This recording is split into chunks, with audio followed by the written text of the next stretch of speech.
Sugar mills مالکان کو برآمد کے لیے سبسڈی کیوں دی گئی؟ کیا وجہ تھی کہ راتوں رات ایس آر او جاری کر کے ٹیکسز میں ریلیف دیا گیا؟ چیئرمین پبلک اکاؤنٹس کمیٹی کا اظہار برہمی۔ معین پیرزادہ نے کہا کہ فساد کی جڑ شوگر ایڈوائزری بورڈ ہے، شوگر مافیا حکومتوں کا حصہ ہے۔ چیئرمین پی اے سی نے کہا کہ آپ سے شوگر ملز مالکان کی تفصیلات طلب کی تھیں، کہاں ہیں؟ وزارت صنعت و پیداوار نے شوگر ملز مالکان کے ڈائریکٹرز، چینی برآمد اور درآمد کرنے والی شوگر ملز کی فہرست پیش کر دی۔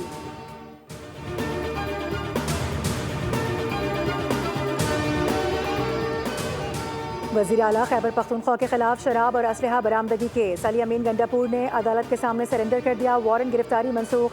سماعت کے بعد میڈیا سے گفتگو میں کہا کہ اس ملک میں قانون حرکت میں نہیں ہے، یہ جھوٹے اور من گھڑت کیسز بہت پہلے سے چلتے آ رہے ہیں۔ ہم ہمیشہ سے اپنے آپ کو قانون کے سامنے پیش کرتے آئے ہیں، اس طرح کی پیشیوں سے ہم گھبرانے والے نہیں۔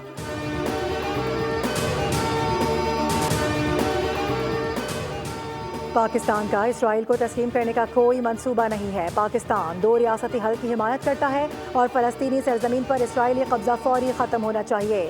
نائب وزیر اعظم اسحاق ڈار کی نیو یارک میں پریس کانفرنس، کہا کہ دورہ امریکہ ہر لحاظ سے کامیاب رہا۔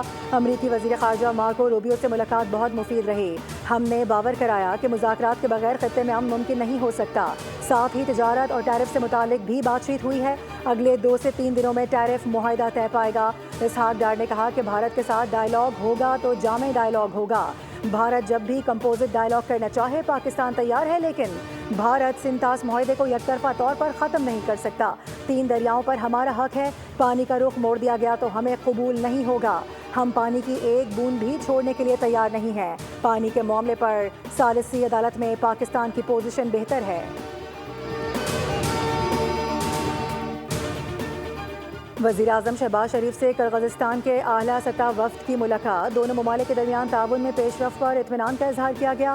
وزیر اعظم نے پاکستان اور کرغزستان کے درمیان پروٹوکول اور مفاہمت کی متعدد یادداشتوں پر دستخط کو سراہا اور انہیں تجارت، توانائی، تعاون، روابط اور عوامی تبادلوں کے فروغ کی جانب اہم قدم قرار دیا۔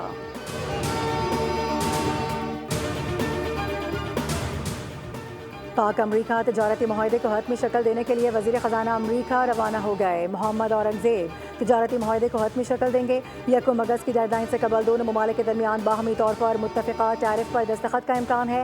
دورے کے دوران پاک امریکہ ٹریڈ ڈائیلاگ پر حتمی بات چیت بھی ہوگی۔